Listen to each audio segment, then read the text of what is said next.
Bonjour à tous, aujourd'hui on va inaugurer un petit format court que vous pourrez retrouver régulièrement sur la chaîne et qui s'appelle The Small Print. À la base, si j'ai voulu appeler la rubrique comme ça, c'est relatif à un titre de Muse que j'aime beaucoup. Bon, Flo aime pas du tout, mais on s'en fout en fait. Allez Flo, je te laisse la parole. Le principe est simple, on va vous parler d'un modèle en vous présentant le fichier STL, sans oublier de créditer son auteur, et de l'imprimer en miniature pour ensuite l'examiner en gros plan. Et à partir de là, on pourra discuter des éventuelles difficultés rencontrées, de ce qu'on aura appris, etc. Bref, on parlera impression 3D tout en présentant un STL. Bien entendu, le lien du fichier sera systématiquement en description. Et on commence avec ce petit Pikachu, imprimé sur une imprimante Longer Orange 10, dont Seb a déjà rédigé le test sur Technobidouille, on vous met le lien en description. Et il y aurait pas mal de choses à dire sur cette impression dans la mesure où c'est la toute première impression résine qu'on ait faite. Sur cette imprimante d'une part, mais avec ce matériau d'autre part. Pour effectuer le tranchage de ce modèle, j'ai utilisé Longerware, qui est le trancheur fourni avec l'imprimante 3D Longer Orange 10. Donc j'ai utilisé ce trancheur pour deux raisons. La première, c'est parce que j'étais en train d'effectuer le test de cette imprimante pour mon blog.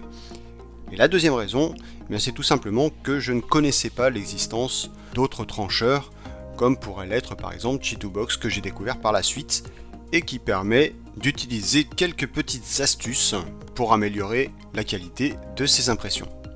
Et on peut donc voir ici que Seb a eu quelques soucis au retrait des supports. Sa pince coupante n'est pas formidable et elle arrache le support plus qu'elle ne le coupe. Et du coup ça y laisse un petit trou à chaque point d'accroche, ou presque. Bref, à ce niveau, il y a encore un peu de boulot. Alors en effet, les supports c'est pas encore mon fort. D'autant que je les enlève avec la pince coupante qui est fournie avec de nombreuses imprimantes 3D. Vous savez, c'est cette pince coupante bleue d'origine chinoise absolument atroce. Pour rattraper ça, ici j'ai effectué le ponçage avec une bête lime à ongles. Le grain est plutôt gros, mais le côté cartonné permet d'appuyer suffisamment sur le modèle sans en faire trop. Donc, ce qui permet d'éviter les trop grosses rayures. Pour les trous en revanche, point de salut, il faudra mastiquer. Et quand je dis mastiquer, j'entends bien sûr par là mettre du mastic. Et accessoirement, la prochaine fois, j'essaierai d'utiliser une meilleure pince coupante. Pour en revenir à l'impression proprement dite, elle a pris 2h30 en 50 microns. Et en guise de bain UV, le modèle est resté quelques jours sur le rebord de la fenêtre. Pas encore de lampe UV, on compte en fabriquer une prochainement, on vous tiendra au courant. En tout cas, j'aime vraiment beaucoup l'impression résine, parce que c'est une matière qui se ponce vraiment très bien. Et pour effacer les traces blanches qui sont laissées par le ponçage, comme on peut le voir sur le PLA, et qui sont très difficiles à enlever sur le PLA, et bien là il suffit de remettre un petit coup d'alcool isopropylique pour nettoyer, et ces traces blanches disparaissent complètement. Flo, la parole est à toi. Enfin voilà, en dehors des quelques défauts à l'arrière, cette première impression résine est plutôt satisfaisante.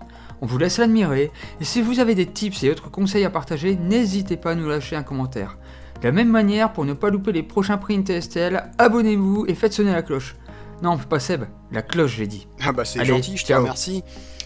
Bon allez, à la prochaine.